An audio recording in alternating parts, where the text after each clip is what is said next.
I appreciate your keeping it real. All of the comments and questions have been important and helpful, but your particular comments and questions remind me of the questions we've been being asked over and over. And that is, we know the Beltline will bring benefits. The question is, can we localize those benefits in a way that really matter to the communities? And what real control do we have over really delivering in the neighborhoods, particularly neighborhoods that have been historically disinvested? We have a challenge right now. The challenge is that when the Beltline implementation was launched, we were in a strong real estate market, we were in a strong financing market, and we did not have a subprime lending crisis.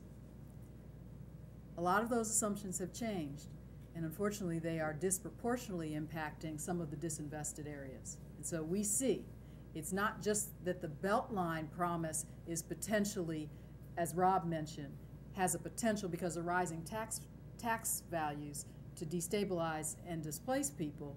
It's that we have foreclosures. Georgia's top three in the country on foreclosures. And those foreclosures, the subprime lending crisis, is disproportionately impacting the African American and Latino community. And so we are going to see that as we go into and create these assets, it's coming at a time where there is economic destabilization of some of the neighborhoods where we're going to be working.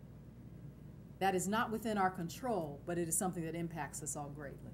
And so we have to be very smart about how we use tools like community land trusts to make sure that the city and friendly partners buy those properties and make them back available to the homeowners who are not able to stay in them, instead of letting what we call vulture funds come in and buy those properties up, wait until the market turns around and then sell them, and totally change the character of neighborhoods.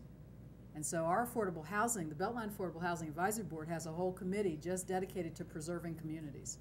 And they are working with a bunch of different for-profit and nonprofit partners, trying to make sure we have strategies in place. In fact, I know for sure that Ray Chrisman and the Community Foundation of Greater Atlanta have convened all these partners, and they're now soliciting national funding grants to put some pilots in place in Atlanta to try to preserve and protect communities so that they are less impacted by this dynamic of basically predatory buyers coming in and scooping up all the property, and investors moving in and moving residents out.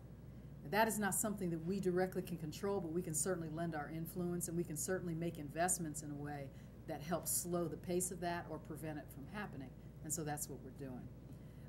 The other thing to keep in mind, this feels like it's moving fast, but this is a 25-year project. And we're just at the very early stages of planning and visioning how land uses will be applied and affected over the 25 years, and actually for the long term beyond that, potentially. I mean, this project can impact Atlanta for 50 years in terms of growth patterns and the way land uses and transit happen across the city, but also across the region. The problem is, the problems that the Beltline was designed to address aren't slowing down. And so for us to stop the project or to slow the project, in fact, I would argue to you that we have fewer opportunities right now to impact jobs because we don't have bond funds. And until we have the public resources being made available, we have little control over some of the developments that are happening except through the Beltline Overlay District. We can regulate what gets approved and what gets built, but ultimately, until they're drawing on our funds and property owned by us, we can't control who they employ. But once the city is able to get more actively and more centrally in the game of land acquisition, then we can control the hiring policies, et cetera. And so we're behind because of that Supreme Court ruling and playing a bit of catch up. And once we are more fully integrated into that process, then we can control more of the destiny of the neighborhoods for the good of the communities affected. But I hear your concern. And your concern, you're voicing it, is not the first time we've heard it. I think there is attention because the problems of traffic congestion, poor air quality, childhood obesity, crime, disinvestment economically, lack of jobs in proximity to housing, lack of affordable housing, gentrification that predated the Beltline by 7 to 10 years. All of that was going on before we got here. And if we don't create some tools that can allow residents of the city of Atlanta to be better connected, to have a more livable experience here in Atlanta, to bring jobs closer to where people live, and to have the city making active investments that control how development spreads itself, we're going to have a worsening of inequity in the city and in the region. And so you can argue both sides of it, but I would make the case to you, you're unsold because you've lived for 30 years with broken promises perhaps and seeing the decline. But I would say to you, we're going to be far worse off without the Beltline if we don't make this investment now. The population growth is coming whether we want it or not. This population will double by conservative estimates over the next 20 years. We don't have the capacity to move them, we don't have the capacity to house them, and we don't have the capacity to make sure that the growth happens in a more equitable way. The Beltline helps spread that and even out the life chances, brings benefit potentially to all the residents along the Beltline. And so I would make the case to you, though our process is imperfect, though our execution is underfunded, we have a start to put shoe leather on the vision and move the project forward. Where we have found that it's felt like it's moving too fast, we have been willing to moderate the pace. But to stop is going to put us at a worse disadvantage than we've started from. And these problems are not going to stop. They're going to continue to accelerate on us. And so I would say, why not give ourselves a chance to have a more sustainable and livable future in Atlanta? We have to do it in a sensitive way, we have to do it in a fair and accountable way, and we have to do it in an equitable way. But we can't do that even without your help.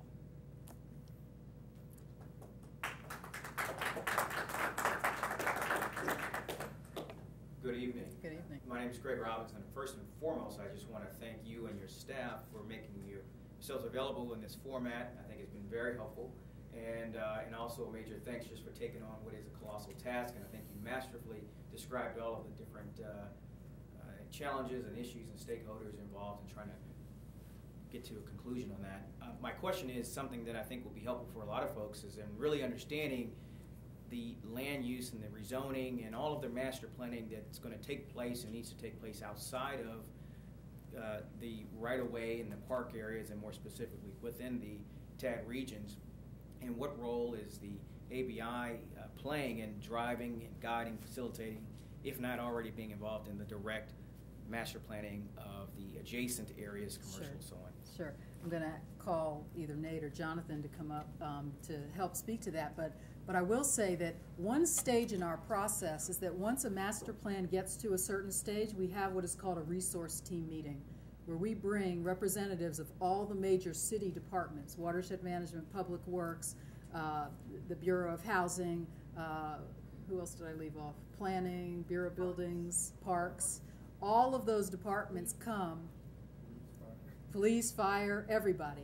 They come and understand the plan and help us to understand how it impacts upon other planning that they're doing. And so we're having all of the agencies, all of the service provision that impacts on a certain master plan, and we have an opportunity to feed into their plan so they know what we're doing. So it's an important coordination function that will happen with every single master plan before it advances to the true draft plan stage, and before it goes back to the community as final, and before it goes back to City Council or to the Atlanta Urban Design Commission. I mean, all of these stages of review are going to happen to make sure that what we're doing fits into the broader planning that the city is doing. In addition, this whole master planning effort fits into and feeds into the Bureau of Planning's comprehensive revision to the city's what's now called the ASAP, the Atlanta Strategic Action Plan, but used to be called the Comprehensive Development Plan.